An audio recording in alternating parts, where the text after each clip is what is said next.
ஒரு தெருவில் சில சிறுவர்கள் விளையாடிக்கிட்டு இருந்தாங்க. ஏதோ ஒரு உயரமான கல்லை நடுத்தெருவில் வச்சு அதை சுற்றி சுற்றி ஓடி வந்துக்கிட்டு இருக்கிறாங்க. அது என்ன விளையாட்டோ அவங்களுக்கு தான் தெரியும். கொஞ்ச நேரம் அப்படி விளையாடிக்கிட்டு இருந்தவங்க விளையாடி முடித்ததும் அந்த கல்லை நடுத்தெருவில் அப்படியே விட்டுட்டு அவங்கவுங்க வீட்டுக்கு ஓடி போட்டாங்க. அதுக்கப்புறம் அந்த வழியாக 2 பெண்கள் பேசிக்கிட்டே வந்தாங்க. பேச்சு சுவாரஸ்யத்தில் நடுத்தெருவில் இருந்த அந்த கல்லை கவனிக்கலை. காலில் இடிச்சுட்டுது, லேசாக ரத்தம் வந்துட்டுது, வலி தாங்கலை. காலில் இடிச்சுக்கிட்ட பொண்ணு திட்ட ஆரம்பிச்சுட்டுது. வர வர ஊர் உலகம் ரொம்ப கெட்டு போச்சு, யாருக்கும் பொறுப்பே கிடையாது பாரு, இப்படி நடுத்தருவில் பொறுப்பு இல்லாமல் இப்படி கல்லை போட்டு வச்சுருக்குறாங்களே, இது நியாயமா அப்படின்னு சொல்லி இந்த சமூகத்தை கடுமையாக விமர்சனம் பண்ணிக்கிட்டு அவங்க போயிட்டாங்க. கொஞ்ச நேரம் கழித்து ஒரு வாலிபன் அந்த வழியாக வந்தான். அந்த கல்லை பார்த்தான், நின்னான், ஒரு நிமிஷம் யோசனை பண்ணான். என்ன பண்ணலாம்னு பார்த்தான்.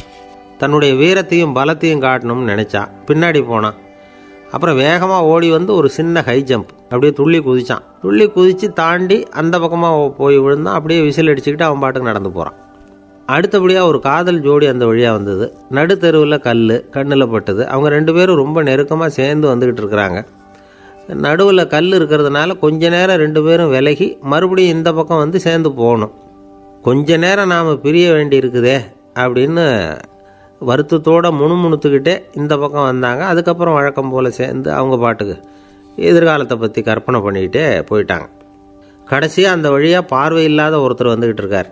அவர் கையில் வழக்கமாக வச்சுருக்கிற அந்த ஊன்றுகோல், கையில் இருக்கிற அந்த ஊன்றுகோலால் தனக்கு முன்னாடி அப்படியே அப்படியே தட்டிக்கிட்டு பார்த்துக்கிட்டே அவர் மெதுவாக நடந்து வந்துக்கிட்டு இருக்கிறார். வழியில் இருக்கிற அந்த கல் தட்டுப்பட்டுது. உடனே நடுத்தெருவில் ஒரு கல் இருக்குங்கிறத அவர் புரிஞ்சுக்கிட்டார். உடனே குனிஞ்சார். அந்த கல்லை தடவி பார்த்து எடுத்தார். தெரு ஓரமாக கொண்டுட்டு போய் போட்டார். அதுக்கப்புறம் அவர் பாட்டுக்கு அவர் வழியில் நடந்து போனார். இப்போது இதில் பல பேர் வந்தாங்க போனாங்க. இவங்களில் பார்வை உள்ளவங்க யார், பார்வை இல்லாதவங்க யார்? இப்படி ஒரு கேள்வி கேட்டால் என்ன பதில் சொல்ல முடியும்? கொஞ்சம் யோசித்து பார்த்தா இன்றைக்கி பல பேர் இப்படி தான் இருந்துக்கிட்டு இருக்கிறோம். ஒரு ஆள் பார்க்குறதுக்கு பெரிய மனுஷன் மாதிரி இருக்கார். ஒரு தெரு வழியாக நடந்து வந்துக்கிட்டு இருந்தார். இருட்டு நேரம். வழியில் ஒரு பெரிய கல் கிடந்தது, கருங்கல். பார்த்தார். கொஞ்ச நேரம் யோசித்தார். போய் தூக்கி பார்த்தா ரொம்ப கனமாக இருந்தது. இன்னொரு ஆள் சேர்ந்தாதான் தூக்க முடியும். இவர் உடனே ரோட்டு ஓரமாக போய் ஒரு மரத்தடியில் உட்காந்துக்கிட்டார். 2 பக்கமும் பார்த்துக்கிட்டே இருக்கார், யாராவது வர்றாங்களான்னு. கொஞ்ச நேரத்தில் ஒருத்தர் வந்தார். இவருக்கு தெரிஞ்சவர். என்னங்க இந்த நேரத்தில் இங்கே உட்காந்துருக்குறீங்கன்னு கேட்டார் அவர். அதோ அந்த கருங்கல் அப்படின்னு சுட்டி காட்டினார். ஓ, அதை தூக்கி ஓரமாக போடணுமா? வாங்க 2 பேரும் தூக்கலான்னார் வந்தவர். நான் அதுக்காக உட்காந்துருக்கலேன்னார் இவர். பின்ன வேறு எதுக்காகன்னார் அவர்.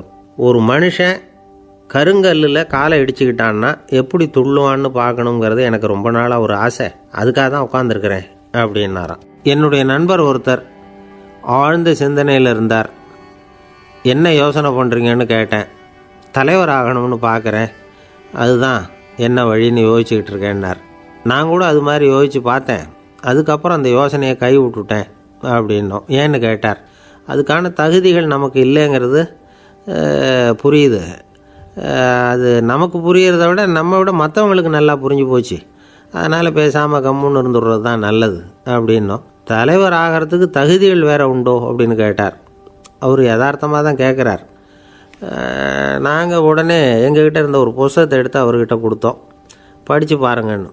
தலைவர் ஆகிறதுக்கு என்ன வழி அப்படிங்கிறத பற்றி அதில் போட்டிருக்கிறாங்க. முதல் வழி என்ன தெரியுமா? ஒரு 4 பேர் முன்னாடி இல்லைன்னா ஒரு கூட்டத்துக்கு முன்னாடி நீங்கள் பேச போகிறீங்க. அப்போ எப்படி ஆரம்பிக்கணும்னா, உண்மையான புகழ்ச்சி, நேர்மையான பாராட்டு, இதோடு ஆரம்பிக்கணும். எடுத்ததுமே அது சரியில்லை இது சரியில்லைன்னு பேசிகிட்டு இருக்கக்கூடாது. மக்களை பார்த்து நீங்கள் தான் தப்பு பண்ணிவிட்டீங்க அப்படின்னு நேரடியாக சொல்லக்கூடாது. தவறு இருந்தாலும் அதை மறைமுகமாக ஏதாவது கதை சொல்லி அதிலேருந்து அவங்க புரிஞ்சுக்கிற மாதிரி செய்யணும். அடுத்தவங்க பண்ண தப்பு என்னன்னு அலசறதுக்கு முன்னாடி நீங்கள் பண்ணின தப்பு என்னங்கிறத பற்றியே பேசுங்க. எதுக்கும் நேரடியாக உத்தரவு போட்டுக்கிட்டு இருக்கக்கூடாது. இதை நீங்கள் செய்யணும் அப்படின்னு சொல்கிறதுக்கு பதிலாக நீங்கள் இப்படி செஞ்சால் எப்படி இருக்கும் அப்படின்னு கேள்வி மாதிரி கேட்கணுமா. இப்படி கேட்டால் அது உத்தரவு மாதிரி தெரியாதான். அடுத்தவங்க மரியாதையை காப்பாற்றுறது மாதிரி பேசணுமா. உங்கள் பேச்சு இன்னொருத்தரை அவமானப்படுத்துறது மாதிரி இருக்கக்கூடாதான். ஏண்டா இவங்கிட்ட போய் மாட்டிக்கிட்டோம்னு யாரும் நினச்சிடக்கூடாது. ஒவ்வொரு சின்ன வளர்ச்சியையும் பாராட்டணும். வெற்றி சாதாரணமாக இருந்தாலும் பாராட்டாமல் இருந்துடக்கூடாது. பாராட்டும் பொழுது தாராளமாக இருக்கணும், குறை சொல்லும் பொழுது கவனமாக இருக்கணும். வாய்க்கு வந்தபடி பேசிவிட்டா அதுக்கப்புறம் வகையாக மாட்டிட்டு முழிக்க வேண்டியிருக்கும். நீங்கள் பேசுகிறது இன்னொருத்தருக்கு ஒரு கௌரவத்தையும் மரியாதையும் உண்டு பண்ணுறது மாதிரி இருக்கணும். நீங்கள் பேசுகிறது அடுத்தவங்களுக்கு இருக்கிற கொஞ்ச நெஞ்ச மரியாதையும் எடுத்து விடுறது மாதிரி இருக்கக்கூடாது. உங்கள் பேச்சை கேட்டால் கேட்குறவங்களுக்கு ஒரு ஊக்கம் வரணும், உற்சாகம் வரணும். தவறு எதுவாக இருந்தாலும் அதை சுலபமாக திருத்திக்கலாம், சரி பண்ணிக்கலாங்கிறது மாதிரி இருக்கணும் உங்கள் பேச்சு. அடுத்தவங்களை சந்தோஷப்படுத்துங்க. உங்கள் யோசனையை கேட்டு நடந்துக்கிறதுனால அந்த சந்தோஷம் அவங்களுக்கு கிடைக்கணும். இந்த தகுதியெல்லாம் உங்ககிட்ட இருந்தால் நீங்கள் ஒரு சிறந்த தலைவராகலாம் அப்படின்னு அந்த புஸ்தகத்தில் போட்டிருக்குது. இந்த காலத்தில் தலைவர் ஆகிறதுக்கு வேறு சில தகுதிகள்லாம் கூட தேவைப்படுது. ஒரு புள்ள தன்னுடைய அப்பா கிட்ட, அப்பா உன்ன மாதிரியே நானும் அரசியலில் சேரணும், தலைவர் ஆகணும்னு ஆசைப்படுறேன், இன்னையிலேருந்து எனக்கு அரசியல் பாடம் கற்றுக் கொடு அப்படின்னு கேட்டிருக்கான். அவரும் சரின்னு சொல்லிவிட்டு ஒரு பெரிய ஏணியை எடுத்துகிட்டு வந்தாராம். ஒரு செவுத்தில் சாத்தினார். இந்த ஏணியில் ஏறி உயர போய் அங்கே பரன் மேலே இருக்கிற ஒரு புத்தகத்தை எடுத்துகிட்டு வாடான் இருக்கார். மகனை பார்த்து, அப்பா ஏணி ரொம்ப உயரமாக இருக்குது, நீ ஜாக்கிரதையாக அதை பிடிச்சிக்கோ, நான் ஏறி போகிறேன் அப்படின்னு நான் பையன். பயப்படாத, நான் பார்த்துக்கிறேன்னார் அப்பா. பையன் ஏணியில் ஏறினா உச்சிக்கு போனதும் அப்பா கையை எடுத்துட்டார். ஏணி அப்படியே சரிஞ்சுட்டுது. பையன் பொத்துன்னு கீழே விழுந்துட்டான். இடுப்பை பிடிச்சிக்கிட்டே எழுந்திரிச்சான். என்னப்பா இது, இப்படி என்னை ஏற விட்டுட்டு கையை விட்டுட்டியே, இப்படி கை விடலாமா அப்படின்னு கத்தியிருக்கான். அப்பா நிதானமாக சொன்னாராம், அவசரப்படாதேப்பா, அரசியலில் இதுதான் முதல் பாடம், பெத்த அப்பனாக இருந்தாலும் அவனை நம்பாதே அப்படின்னு உபதேசம் பண்ண ஆரம்பித்தார். அன்பாக இருக்கணும்னு அநேக பெரியவங்க சொல்லியிருக்கிறாங்க. நாமளும் அதை கேட்டுவிட்டு அன்பு காட்டுறதுக்கு தயாராக தான் இருக்கிறோம். அதை வாங்கிறதுக்கு தான் ஆளை காணும். இருந்தாலும் அன்பில் எத்தனையோ வகை உண்டு. அதை சரியாக புரிஞ்சுக்கிட்டு அதுக்கப்புறம் அன்பு காட்ட ஆரம்பிக்கணும். வகையை புரிஞ்சிக்காமல் அன்பு காட்டினா வம்புல மாட்டிக்க வேண்டியது தான். அன்புன்னா சாதாரணமாக நினச்சி விடாதீங்க. அதில் எவ்வளவு விதம் தெரியுமா? இரக்கம், கருணை, காருண்யம், பந்துத்துவம், பட்சம், பாசம், நேசம், விசுவாசம், அபிமானம், காதல், பக்தி, இப்படி பல விதமாக அதை பற்றி சொல்லி வச்சுருக்கிறாங்க பெரியவங்க. இந்த வார்த்தைகள்லாம் நாம் கேள்விப்பட்டது தான். இருந்தாலும் அதுகளுக்குள்ளே என்ன வித்தியாசம்னு கேட்டால் சரியாக சொல்ல தெரியாது. அதனால் இந்த வார்த்தைகளுக்கெல்லாம் பெரியவங்க என்ன விளக்கம் சொல்கிறாங்கன்னு இப்போ பார்க்கலாம். எளியவர்கள் மேலே செலுத்துகிற அன்பு இருக்கு பாருங்கள், அதுக்கு இரக்கம்னு பேர். அறிவு பலம், சரீர பலம், இது ரெண்டும் இல்லாதவங்க மேலே, அதாவது வலிமையற்றவர்கள் மேலே செலுத்துகிற அன்பு இருக்கு பாருங்கள், அதுதான் கருணை. எறும்புலேருந்து யானை வரைக்கும் சகல ஜீவராசிகள் மேலேயும் காட்டுற அன்புக்கு காருண்யம்னு பேர், ஜீவகாருண்யம். சிவி சக்கரவர்த்தி காட்டின அன்பு இந்த ரகம். உறவினர்கள், சொந்தக்காரங்க, அவங்க வசதியாக இருந்தாலும் வறுமையில் இருந்தாலும் வித்தியாசம் இல்லாமல் காட்டுற அன்பு இருக்கு பாருங்க, அதுக்கு பேர் பந்துத்துவம். ஒரு எஜமானன் வேலையாள்கிட்ட காட்டுற அன்பு இருக்கு பாருங்க, அதுக்கு பேர் தான் பட்சம். அவனும் தன்னை மாதிரி மனுஷன்தாங்கிற நினப்பு வேணும். ஒரு தாய் தன்னுடைய குழந்தை மேலே, ஒரு குழந்தை தன்னுடைய தாய் மேலே செலுத்துகிற அன்புக்கு பாசம்னு பேர். ஈருடல் ஓர் உயிர்னு நினைக்கிறது இது. ராமரும் கௌசலையும் இதுக்கு உதாரணம். தம்மை ஒத்த நண்பர்கள்கிட்ட செலுத்துகிற அன்புக்கு நேசம்னு பேர். வயசு, செல்வம், அந்தஸ்து, இந்த வித்தியாசமெல்லாம் பார்க்காம அவங்க சுக துக்கத்தில் சமபங்கு எடுத்துக்கிறது இது. கிருஷ்ணன் குசேலர்கிட்ட காட்டினது இந்த ரகம். வேலை செய்கிறவன் முதலாளிகிட்ட காட்டுற அன்புக்கு விசுவாசம்னு பேர். தேசத்து மேலேயும் தாய்மொழி பேர்லையும் செலுத்துகிற அன்புக்கு அபிமானம்னு பேர். தேசாபிமானம்னு சொல்கிறோமே, இதுதான். ஒரு கணவன் மனைவி பேரில் காட்டுற அன்புக்கு காதல்னு பேர். கடவுள் பேரில் செலுத்துகிற அன்புக்கு பக்தின்னு பேர். இப்படி அன்புல பல ரகம் இருக்கிறப்போ அதில் உள்ள வித்தியாசம் தெரியாமல் இடம் மாற்றி அன்பு காட்டினா இடைஞ்சல் தான். சரி, இந்த அன்பை பற்றி விஞ்ஞானம் என்ன சொல்லுது தெரியுமா? இதயத்தை பாதுகாக்கிறதுக்கு முக்கியமாக தேவைப்படுற ஒன்று இந்த அன்பு தான்னு சொல்லுது. நெதர்லாந்து விஞ்ஞானிகள் இதை ஆராய்ச்சி பண்ணியே கண்டுபிடிச்சிருக்கிறாங்க. கொஞ்சம் முயல் குட்டிகளை 2 பிரிவாக பிரித்தாங்க. 2 குரூப்புக்கும் கொழுப்பு அதிகமாக உள்ள ஆகாரத்தையே கொடுத்துக்கிட்டு வந்தாங்க. ஆனால் ஒரு குரூப்புக்கு வெறுமன ஆகாரத்தை கொடுத்ததோடு சரி, இன்னொரு குரூப்பு முயல்களுக்கு ஆகாரம் கொடுத்ததோடு நிறுத்திக்கல. அதுக்கு முன்னாடி கூண்டுகளை திறந்து விட்டு முயல்களை கொஞ்ச நேரம் எடுத்து கொஞ்சி விட்டு அதுக்கப்புறமா ஆகாரம் கொடுத்தாராம் ஆராய்ச்சியாளர். இந்த குரூப்புக்கு இதய பாதிப்பு 60% குறைச்சலாக இருந்துதான். சில நோயாளிகளுக்கு ஹார்ட் அட்டாக் வந்தாலும் அதை தாங்கிக்கிட்டு குணமாகிற சக்தி அதிகமாக இருக்குது. இது எப்படின்னு ஆராய்ச்சி பண்ணி பார்த்துருக்குறாங்க. அவங்கெல்லாம் மனைவி தன் பேரில் ரொம்ப அன்பாக இருக்கிறதாக நினைக்கிறவங்களாம் இருக்கிறாங்களாம். இதய நோயாளிகள் பல பேரை சந்தித்து இதய நோய் ஏற்பட என்ன காரணம்னு கேட்டிருக்கிறாங்க. அவங்க சொன்ன காரணம்லாம் சாப்பாடு சம்மந்தமாக இல்லையா, மனைவி அன்பா இல்லை, இப்படிப்பட்ட காரணத்தை தான் சொல்கிறாங்களாம். அதனால் இதயத்தை பாதுகாக்கணும்னு நினைக்கிறவங்க அடுத்தவங்க அன்பாக இருக்கிறது மாதிரி பார்த்துக்குங்க, அதுதான் முக்கியம். ஒருத்தர் முகம் பூரா பிளாஸ்டரி போட்டுக்கிட்டு வந்தார், ரொம்ப கோபமாக. என்னங்க ஆச்சுன்னு விசாரித்தேன். எல்லாம் உங்களால் தான் சார்னார். விவரமாக சொல்லுங்களேன். என்ன உங்கள் தகவலை கேட்டுட்டு ஒரு பூனைக்குட்டியை கையில் எடுத்தேன், அன்பாக அதை தடவி கொடுக்கறதுக்காக. ஆனால் அது முந்திக்கிட்டது, அது என் முகத்தை தடவி கொடுத்துட்டுது, முகம் பூரா நகை கீறல், அதுதான் இப்படி அப்படின்னார். அன்புல அறிவு சேராததுனால வந்த கோலம். அவர் ஒரு பெரிய குடும்பத்தில் பிறந்தவர். இருக்கிற சொத்துக்கள் எல்லாத்தையும் வாரி வழங்கிவிட்டு காட்டுக்கு புறப்பட்டார் தவம் செய்யறதுக்காக. இருந்தது பூராவும் கொடுத்துட்டார், இனிமேல் எதுவுமே இல்லை கொடுக்கறதுக்கு.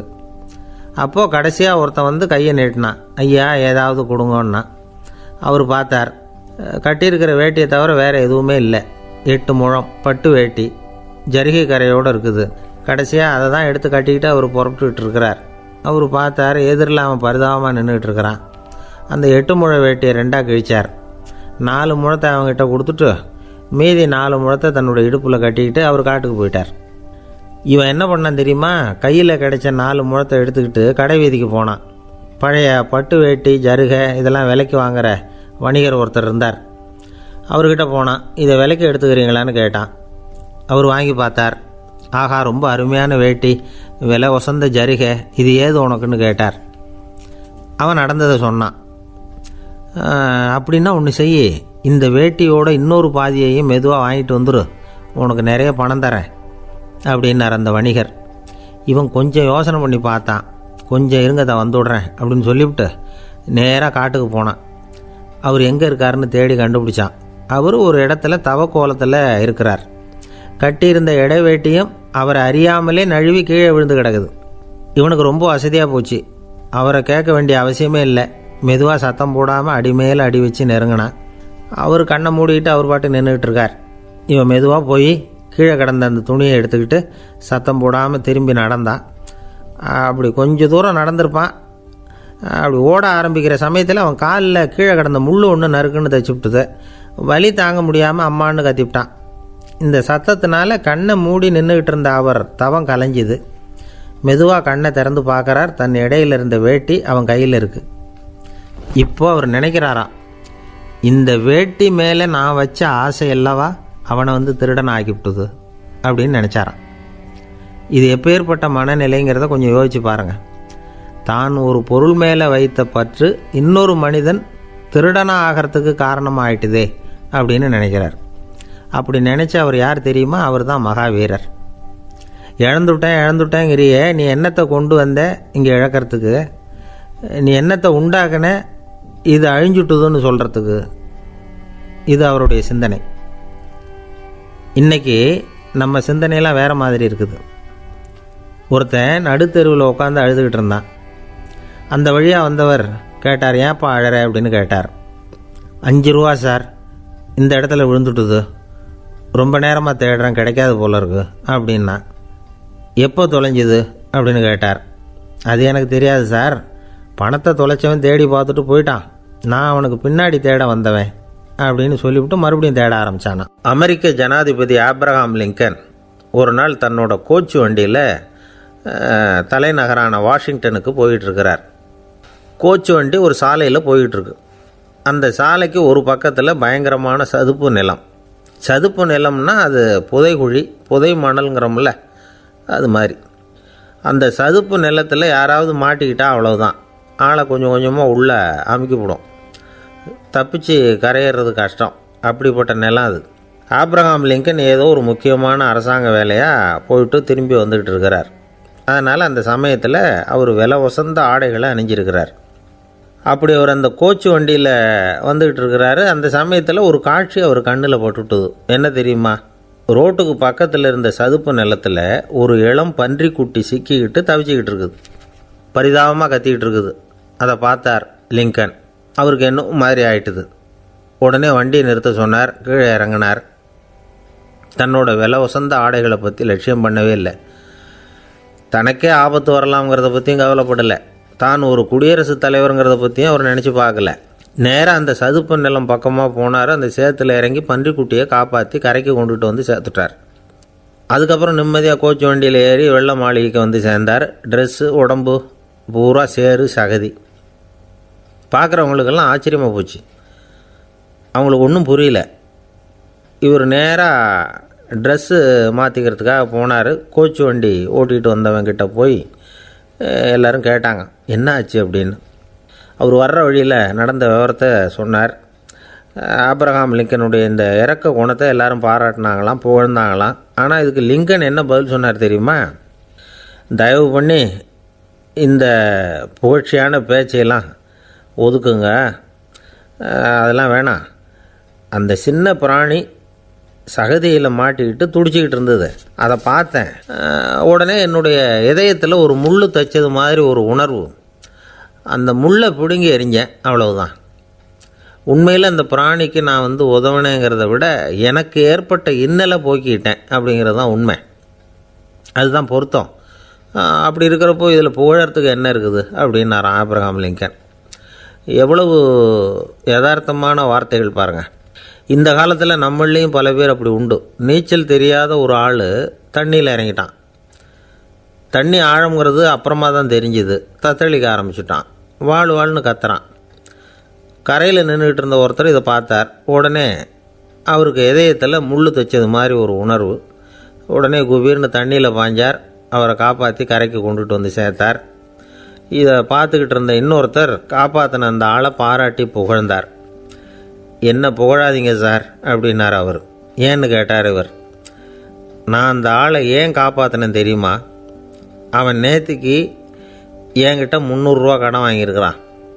இவன் தண்ணியில் போட்டான்னா நான் கொடுத்த கடனும் தண்ணியில் போடும். அதனால தான் விழுந்து காப்பாற்றினேன் அப்படின்னா அந்த ஆள். ஒருத்தர் ரொம்ப அவசரமாக போய்கிட்டு இருந்தார். எங்கே சார் போகிறீங்கன்னு கேட்டோம். எனக்கு வேண்டியப்பட்ட ஒருத்தருக்கு குழந்தை பிறந்திருக்கிறதாக செய்தி வந்திருக்கு, அதுதான் ஆஸ்பத்திரிக்கு போயிட்டுருக்கேன், பார்த்துட்டு வரலாம்னு அப்படின்னார். அப்படின்னா கொஞ்சம் இப்படி உட்காருங்க அப்படின்னோம். சில விவரமெல்லாம் சொல்கிறேன், கேட்டுக்கிட்டு போங்க அப்படின்னோம். உட்காந்தார். அப்புறம் சொல்ல ஆரம்பித்தோம். புதுசாக பிறந்திருக்கிற ஒரு குழந்தைய பார்க்க போகிறதுன்னா அது சாதாரண விஷயம் இல்லை. அதில் ரொம்பவும் கவனமாக நடந்துக்கணும். புது குழந்தைக்கு நோய் சுலபமாக தொற்றும். முக்கியமாக காற்று மூலமாக பரவுகிற நோய்கள் சுலபமாக வந்துடும். அதனால் நமக்கு உடம்பு சரியில்லைன்னா குழந்தைய விட்டு கொஞ்சம் தள்ளியே இருக்கிறது தான் நல்லது. பெரியவங்களை பொறுத்த வரைக்கும் சாதாரணமாக உள்ள ஒரு கிருமி கூட குழந்தையை பொறுத்த வரைக்கும் ரொம்ப மோசமான ஒரு கிருமியாக இருக்கும். சில வெளிநாடுகளில் எப்படி தெரியுமா? பிறந்த குழந்தை தூங்கிக்கிட்டு இருக்கிற ஒரு ரூமுக்கு போகணும்னா போகிறவங்க முகமூடி போட்டுக்கணும், காலணிகளை மாற்றிக்கணும், அவ்வளவு சுத்தமாக உள்ளே போய் பார்த்துட்டு வரணும். பொதுவாக சில ஆஸ்பத்திரிகளில் பார்த்திங்கன்னா பார்வையாளர்கள் நேரத்தில் விசிட்டிங் ஹவர்ஸ் தாயை விட்டு குழந்தைய தனியாக பிரித்து வச்சுருவாங்க. எதுக்குன்னு நினைக்கிறீங்க? அந்த நேரம் பல பேர் வருவாங்க போவாங்க. அவங்க கை கால் சுத்தமாக இருக்காது. சுத்தம் இல்லாத கைகள் மூலமாக கிருமிகள் பரவும். சுத்தம் இல்லாத கைன்னா மண் தூசி படிஞ்சிருக்கிற கை மட்டும் தான் அர்த்தம் இல்லை. சாலையில் கையை வீசிக்கிட்டு நடந்து வர்றீங்க, குழந்தைய பொறுத்த வரைக்கும் அது கூட சுத்தம் இல்லாத கை தான். தாயை தவிர மற்றவங்க குழந்தைய தூக்காமல் பார்த்துக்கிறது நல்லது. தாய் கூட அளவோடு கொஞ்சிறதோடு நிறுத்திக்கணும். புதுசாக ஒரு குழந்தைய பெற்றுருக்கிற பொண்ணுக்கிட்ட மற்ற தாய்மார்கள் ஏதாவது சொல்லிக்கிட்டே இருப்பாங்க. குழந்தைய அப்படி வளர்க்கணும் இப்படி வளர்க்கணும் அப்படின்னு ஏதாவது அட்வைஸ் பண்ணிக்கிட்டே இருப்பாங்க. இப்படி ஓவராக அறிவுரை பண்ணுறது அந்த பொண்ணை குழப்பி விட்டுரும். அதனால் அப்படிலாம் பண்ணக்கூடாது. அந்த பெண்ணே ஏதாவது கேட்டால் கூட டாக்டர் சொல்ல வேண்டிய விவரங்களையெல்லாம் நாமே சொல்லிகிட்டு இருக்கக்கூடாது. புதுசாக பிறந்திருக்கிற குழந்தைய மட்டும்தான் இப்படி பார்க்கணும்னு இல்லை. ஒரு நோயாளி குழந்தைய பார்க்க போகிறதுனா கூட ரொம்ப எச்சரிக்கையாக தான் நடந்துக்கணும். ஒரு தின்பண்டமோ விளையாட்டு சாமானோ அந்த குழந்தைக்கு நாம் வாங்கிட்டு போகிறதா வச்சுக்குவோம். அதை நேராக கொண்டுகிட்டு போய் அந்த குழந்தைகிட்டே கொடுக்கக்கூடாது. அதோட அப்பா அம்மாக்கிட்ட ரகசியமாக கொடுக்கலாம். அவங்க முடிவு பண்ணட்டும் குழந்தைகிட்ட அதை கொடுக்கலாமா வேண்டாமாங்கிறத.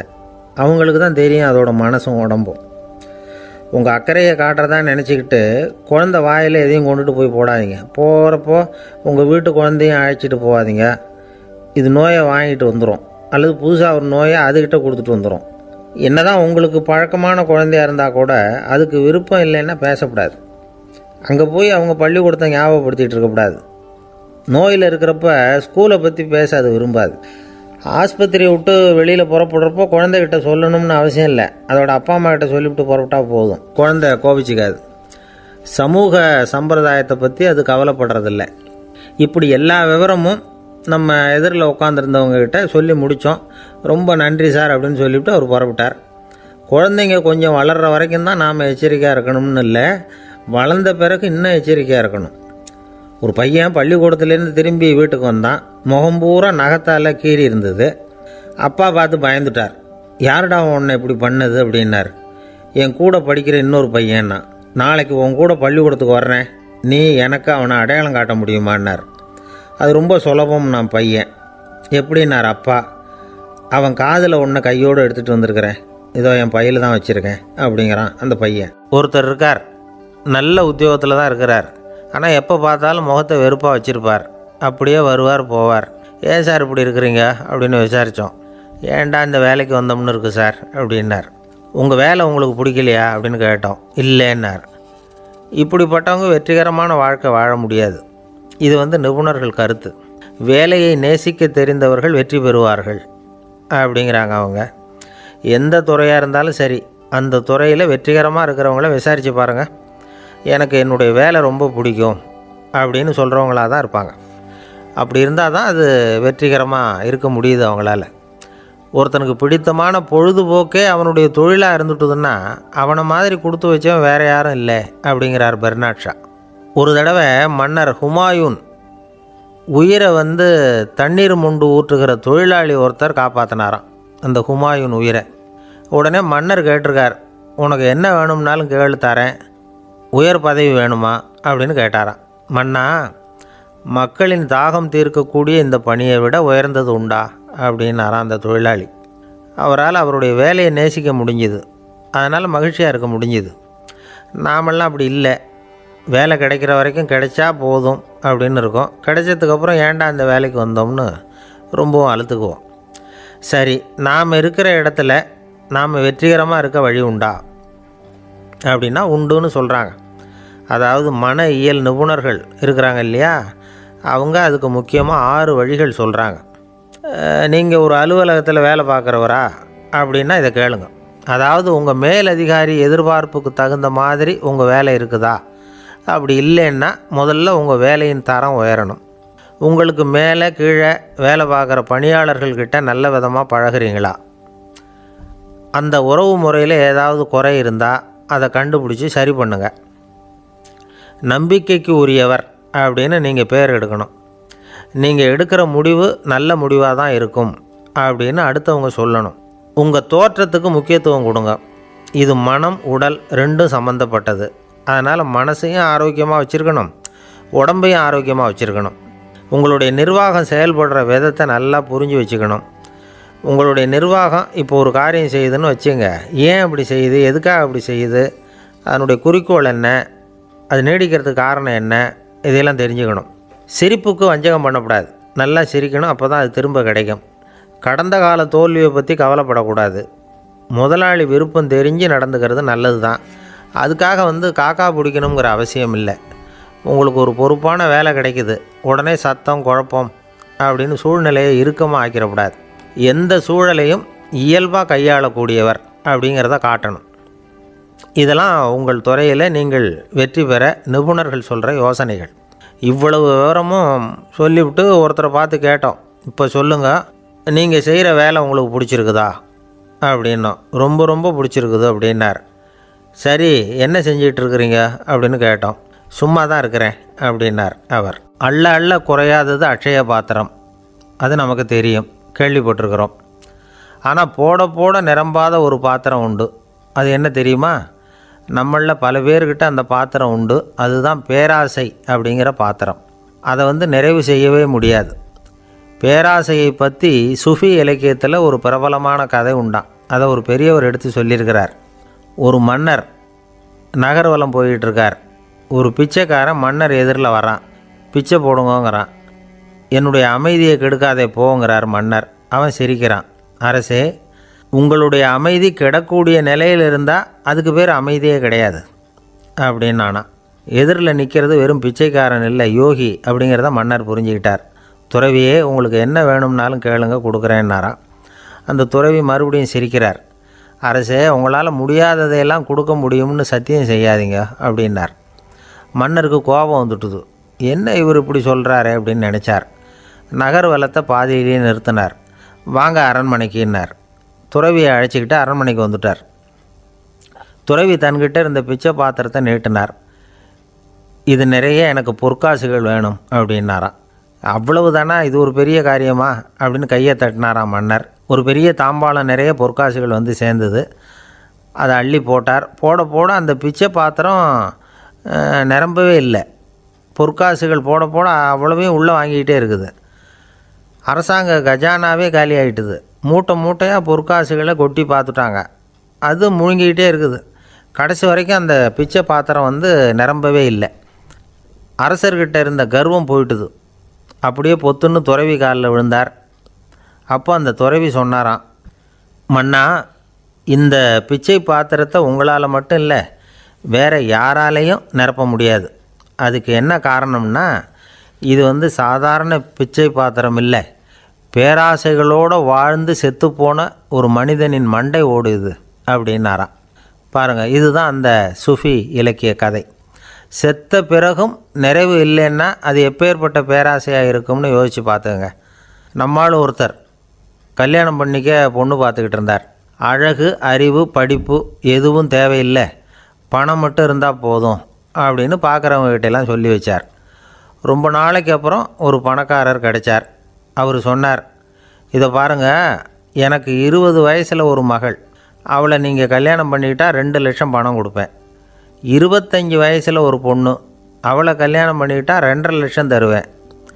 30 வயசில் ஒரு பொண்ணு இருக்கா, அவளை கல்யாணம் பண்ணிக்கிட்டா 3 லட்சம் தருவேன். என்ன சொல்கிற அப்படின்னாராம்.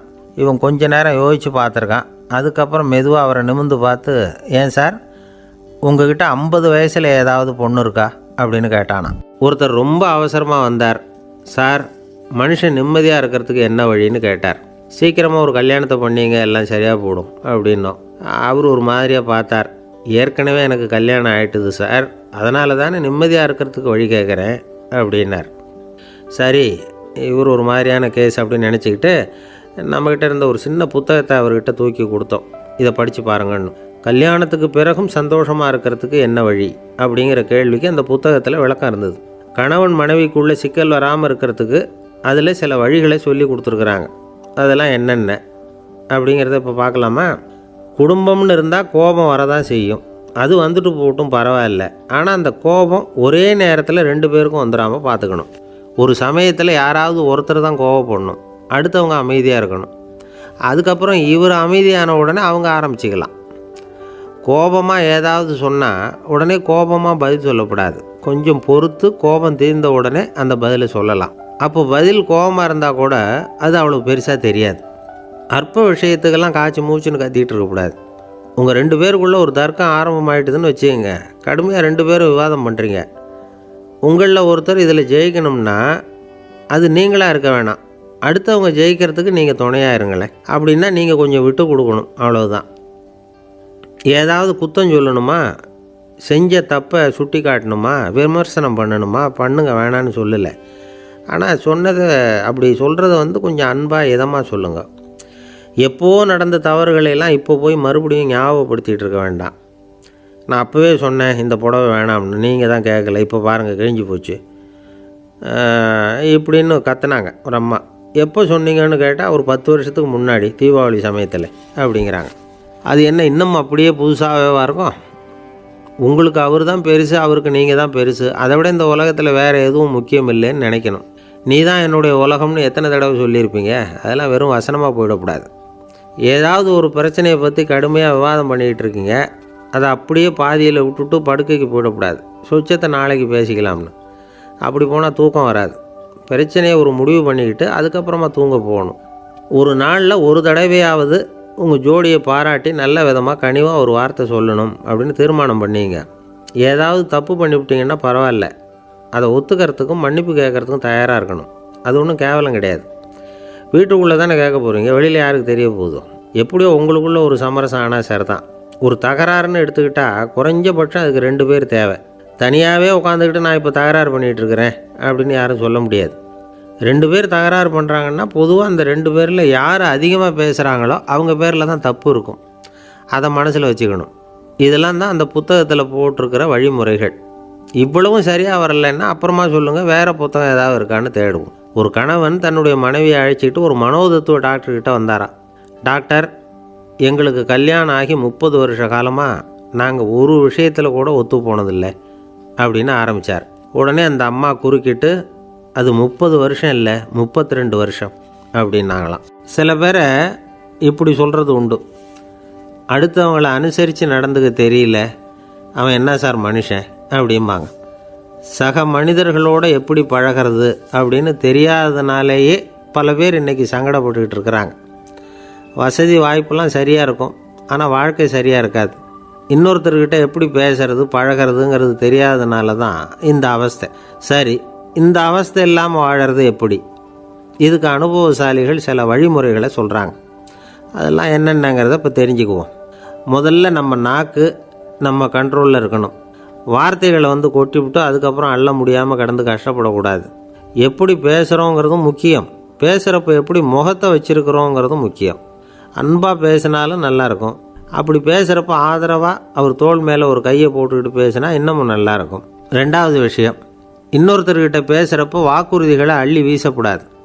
கொடுக்குற வாக்குறுதி குறைச்சலாக இருக்கணும். அப்படி கொடுத்த வாக்குறுதியை கண்டிப்பாக நிறைவேற்றணும். நாம் ஒருத்தரை பாராட்டுறோம் அல்லது அவரை பற்றி அபிப்பிராயம் சொல்கிறோம்னா அது ஆக்கப்பூர்வமாக இருக்கணும். நம்ம பாராட்டு அல்லது விமர்சனம் அடுத்தவருடைய முன்னேற்றத்துக்கு உதவுறது மாதிரி இருக்கணும். நாம் சொல்கிறத கேட்டுட்டு அவன் தலையில் கையை வச்சுட்டு உட்காந்துடக்கூடாது. எப்பவும் உற்சாகமாக இருக்கணும், முகம் மலர்ச்சியாக இருக்கணும். மனுஷன் இருந்தால் வருத்தம், கவலை, ஏமாற்றம் எல்லாம் இருக்க தான் செய்யும். அதெல்லாம் மனசில் இருக்கட்டும். அந்த வருத்தமும் கவலையும் ஏமாற்றமும் சேர்ந்துக்கிட்டு நம்ம முகத்தில் இருக்கிற மலர்ச்சியை மூடி மறைக்கிறதுக்கு நாம் இடம் கொடுத்துடக்கூடாது. எந்த விஷயத்தை பற்றி யாருக்கிட்ட பேசினாலும் வெளிப்படையாக பேசணும், திறந்த மனசோடு பேசணும். மூடி மறைச்சி முழுங்கிக்கிட்டு இருக்கக்கூடாது. இன்னொருத்தர்கிட்ட பேசுகிறப்போ விவாதம் பண்ணுங்க, அது தப்பு இல்லை. ஆனால் வாதாடிக்கிட்டு இருக்கக்கூடாது. அதாவது என்ன சொல்கிறாங்கன்னா, டிஸ்கஸ் பண்ணலாம், ஆர்கியூ பண்ணக்கூடாதான். நம்மக்கிட்ட இருக்கிற நல்ல குணங்களை நாம் எடுத்து சொல்லிகிட்டு இருக்கக்கூடாது. அந்த நல்ல குணங்களே நம்மளை பற்றி எடுத்து சொல்லணும். அது மாதிரி நடந்துக்கணும். அதே மாதிரி அடுத்தவங்க கிட்ட உள்ள கெட்ட குணங்களை பற்றி அவசியம் இல்லாமல் நாம் பேச வேண்டியதில்லை. உங்களை பற்றி யாராவது தப்பாக பேசுகிறாங்களா, அப்படி அவங்க பேசுகிறதுல உண்மை இல்லையா அப்படின்னா அதை நீங்கள் பொருட்படுத்த வேண்டியதில்லை, விட்டுடலாம். அது தானாக போயிடும். ஒரு 4-5 பேரோட பேசிக்கிட்டு இருந்தீங்கன்னா எல்லாருக்கும் முக்கியத்துவம் கொடுங்க. யாரையும் அலட்சியப்படுத்தாதீங்க. தமாஷா பேசலாம், ஆனால் அவங்க தமாஷ் அடுத்தவங்களை கேலி பண்ணுறதா இருக்கக்கூடாது. நமக்கு கிடைக்க வேண்டியது கிடைக்கலையே அப்படிங்கிற தவிப்பு நம்மக்கிட்ட இருக்கக்கூடாது. அது தேவையில்லை. உங்கள் செயல்பாடுகள் தெளிவாக இருக்கட்டும். பாராட்டு தானாக அவங்கள தேடிட்டு வரும். இன்னொரு மனுஷனுடைய மனசில் கௌரவமான ஒரு இடத்த பிடிக்கணும்னா நாம் இந்த குணத்தையெல்லாம் நம்மக்கிட்ட வளர்த்துக்கணும். இதெல்லாம் அனுபவசாலிகள் சொல்லியிருக்கிற குறிப்புகள். இந்த குறிப்புகளை சரியாக புரிஞ்சுக்கணும், அது முக்கியம். தப்பாக புரிஞ்சுக்கிட்டா என்ன ஆகும் தெரியுமா? இதை கேளுங்க. ஒருத்தர் வந்தார், சார் அடுத்தவங்க தோள் மேலே கையை போட்டுக்கிட்டு அன்பாக பேசணும்னு சொன்னீங்க, அப்படி தான் பேசினேன். அவர் முதுகை கூட தட்டி கொடுத்தேன், என் வேலை போயிட்டுது சார், வீட்டுக்கு அனுப்பிச்சிட்டாங்க அப்படின்னார். யாருக்கிட்ட அப்படி பேசுனீங்கன்னு கேட்டோம். என் முதலாளிகிட்ட சார் அப்படிங்கிறார் ரொம்ப சோகமாக. இந்த உலகமே ஒரு நாடக மேடை, நாம் எல்லாரும் நடிகர்கள். இது ஞானிகள் சொல்கிறது. இது ஒரு பக்கம் இருக்கட்டும்.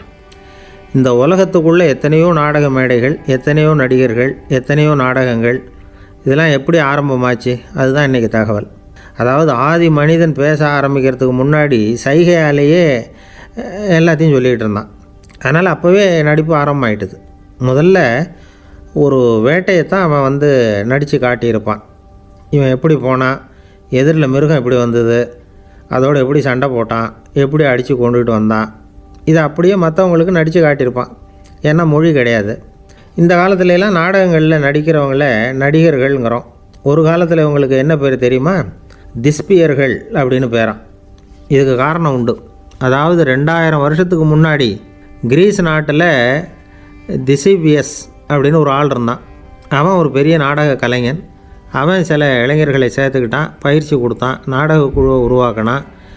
நடிகர்களையும் நாடகத்துக்கு தேவையான பொருள்களையும் ஏற்றிக்கிட்டு போகிறதுக்கு ஒரு வண்டியையும் தயார் பண்ணான். அந்த வண்டியிலேயே அவன் வந்து கிரேக்க நாடு பூராவும் சுற்றினான்.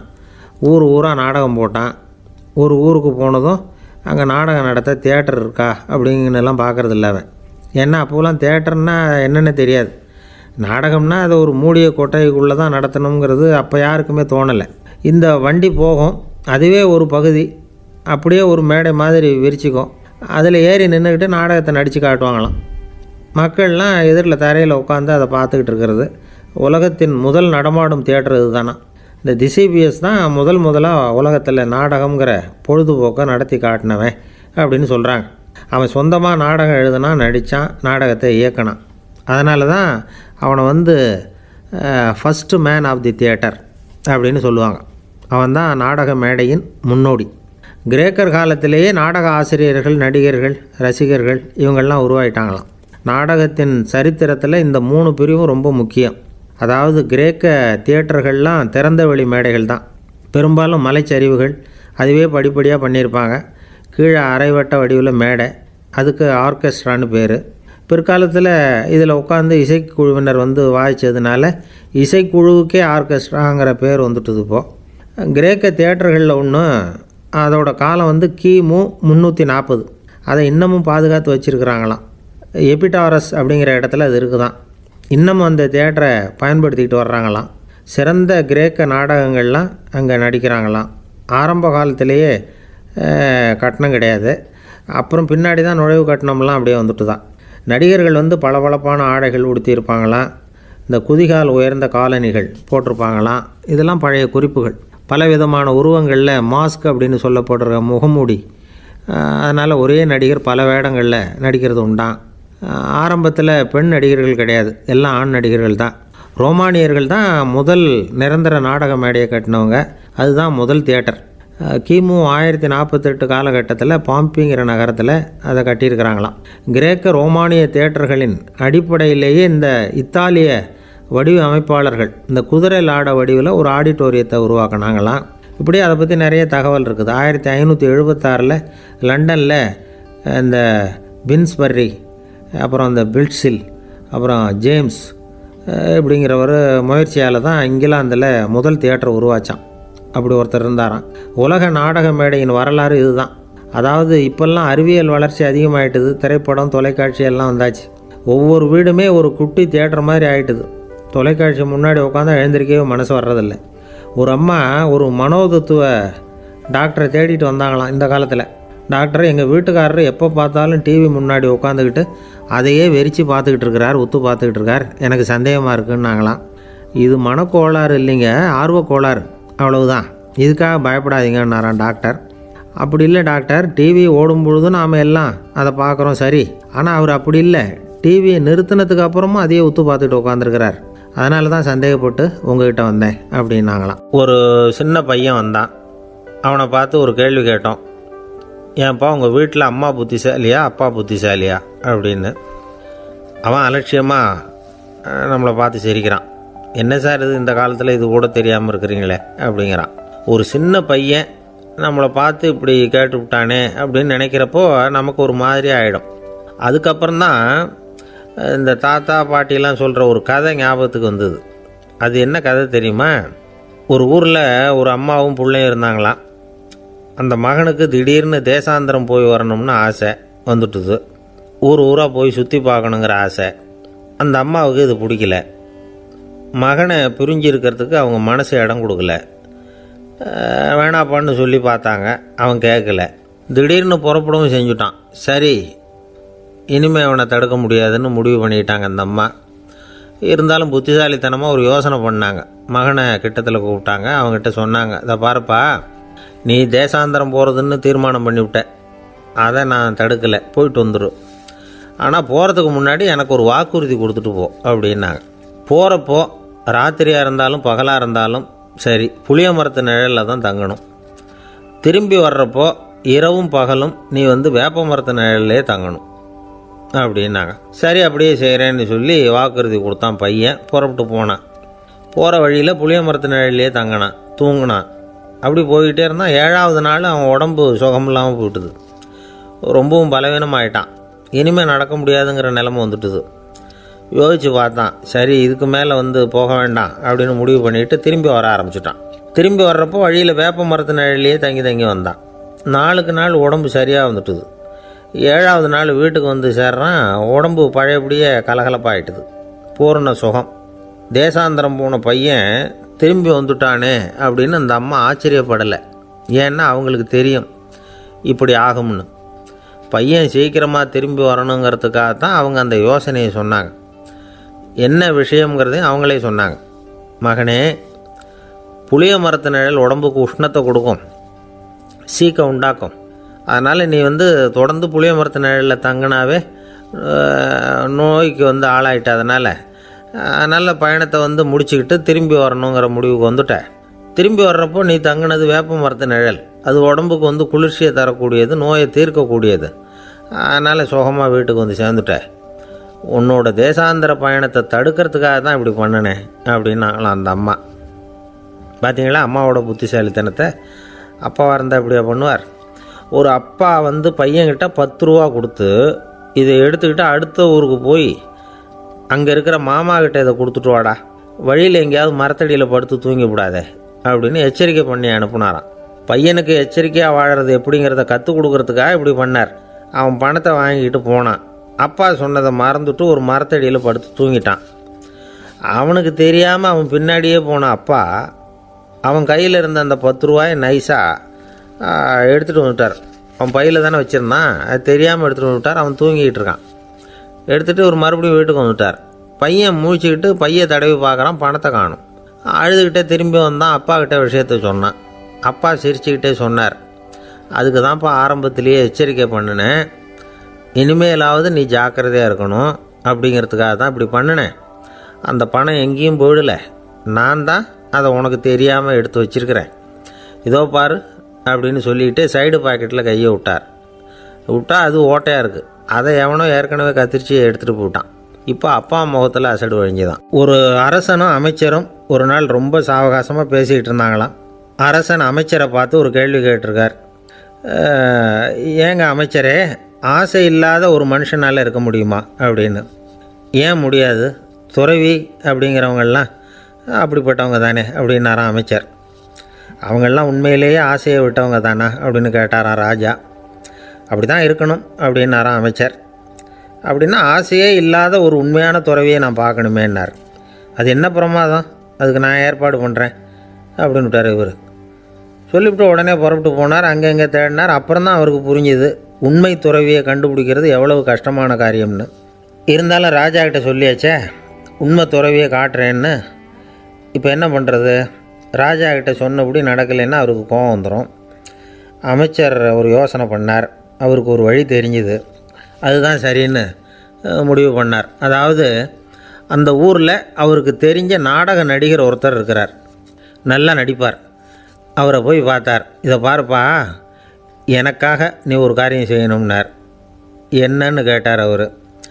நீ ஒரு துறவி மாதிரி கொஞ்சம் நேரத்துக்கு நடிக்கணும். ராஜா உன்னை பார்த்துட்டு போகிற வரைக்கும் நடி, அது போதும்.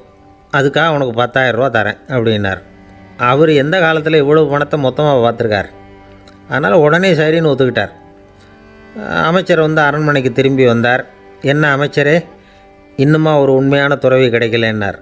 உண்மையான துறவி ஒருத்தரை இப்போ தான் கொஞ்ச நேரத்துக்கு முன்னாடி பார்த்து பேசிவிட்டு வர்றேன். அவர் நம்ம ஊருக்கு வெளியில் குளத்தங்கரையில் உள்ள ஒரு ஆலமரத்துக்கு அடியில் உட்காந்துருக்கிறார் அப்படின்னார் இவர். அப்படின்னா உடனே புறப்படுங்க அப்படின்னார் ராஜா. பரிவாரங்களோடு புறப்பட்டார். அங்கே அந்த மரத்தடியில் அந்த ஆள் வேஷம் போட்டுக்கிட்டு துறவி மாதிரி உட்காந்துருக்கிறான். ராஜா நேராக போனார். அந்த துறவி காலில் பொத்துன்னு விழுந்து வணங்கினார். உடனே ராணி அவர் காலில் விழுந்தாங்க. அடுத்தபடியாக அமைச்சர் விழுந்தார். அவருக்கு தெரியும் இது நம்ம ஆள் தான்னு. இருந்தாலும் என்ன பண்ணுறது, நேரம். அப்புறம் பரிவாரங்கள்லாம் துறவி காலில் விழுந்து ஆசீர்வாதம் வாங்கிட்டாங்க. ராஜா அப்புறமா தங்கத்தட்டில் பொண்ணையும் பொருளையும் வச்சு அந்த துறவிக்கிட்ட ரொம்ப பணிவாக நீட்டுறார். தாங்கள் தயவு பண்ணி இதை ஏற்றுக்கணும் அப்படின்னு வேண்டிக்கிட்டார். அந்த துறவி பற்றில்லாமல் அதை பார்த்தார். எல்லாத்தையும் திறந்துவிட்ட எனக்கு இதெல்லாம் எதுக்காக அப்படின்னு சொல்லி அதை மறுத்துட்டாராம். ஆஹா, உண்மையான துறவியை பார்த்துட்டோம் அப்படிங்கிற ஆனந்தம் அரசருக்கு. ரொம்ப நிம்மதியாக திருப்தியாக திரும்பி வந்தார் அரண்மனைக்கு. அதுக்கப்புறம் அமைச்சர் யாருக்கும் தெரியாமல் அந்த துறவிகிட்ட ஓடினார். சொன்ன பிரகாரம் பணத்தை நீட்டினார். இந்தாப்பா, நான் உங்ககிட்ட சொன்னபடி 10,000 ரூபா பணம் எடுத்துக்கோ. அப்படின்னார். அந்த ஆள் ராஜா கிட்ட சொன்னது மாதிரியே எல்லாத்தையும் திறந்துவிட்டோம், எனக்கு இதெல்லாம் எதுக்காக வேணாம் அப்படின்னு விட்டாரான். நடித்த வரைக்கும் போதும்ப்பா, இனிமேல் இந்த நாடக வசனம்லாம் வேணாம், வேஷத்தை கலைச்சிரு, பணத்தை வாங்கிக்கோன்னார். இல்லைங்க, இது வேஷம் இல்லை, இது வசனமும் இல்லை, இது உண்மை. கொஞ்ச நேரம் துறவி மாதிரி நடித்ததுக்கே இந்த தேசத்து ராஜா ராணி அமைச்சர் பரிவாரங்கள் எல்லாம் என் காலில் விழுந்து வணங்குறாங்க. அப்படின்னா உண்மையான துறவியாக இருக்கிறது எவ்வளவு பெருமையான விஷயம். நான் உண்மையான துறவியாக ஆக போகிறேன், அப்படி முடிவும் பண்ணிட்டேன் அப்படின்னார் அந்த நடிகர். வேஷம் கூட எப்படிப்பட்ட விளைவுகளை உண்டு பண்ணுது பார்த்தீங்களா. நம்மால் ஒருத்தன் ரொம்ப வசதியாக தான் இருந்தான். ஒரு நாள் அவன் சொத்து பூரா திருட்டு போட்டுது. அதுக்கப்புறம் இவன் துறவி மாதிரி ஆகிட்டான். ஊர் ஊராக சுற்றினான். ஒரு குருநாதரை தேடி கண்டுபிடிச்சான். அவர்கிட்ட சீடனாக சேர்ந்துக்கிட்டான். அவனை பார்த்து ஒருத்தர் கேட்டார், நீ உண்மையான சீடன் தானான்னு. இல்லைங்க, சீடன் மாதிரி நடிச்சுக்கிட்டு இருக்கிறேன் அப்படின்னா. அது குரு துரோகம் இல்லையா அப்படின்னு கேட்டார் அவர். இல்லைங்க, நான் பண்ணது குரு துரோகம் இல்லை, என் குரு பண்ணது தான் துரோகம். என்னுடைய பணத்தை கொள்ளையடித்தது இவர் தான். அதை எங்கே வச்சுருக்காருன்னு கண்டுபிடிக்கிறதுக்காக தான் இவர்கிட்ட வந்து சீடனாக சேர்ந்துருக்கிறேன் அப்படின்னா.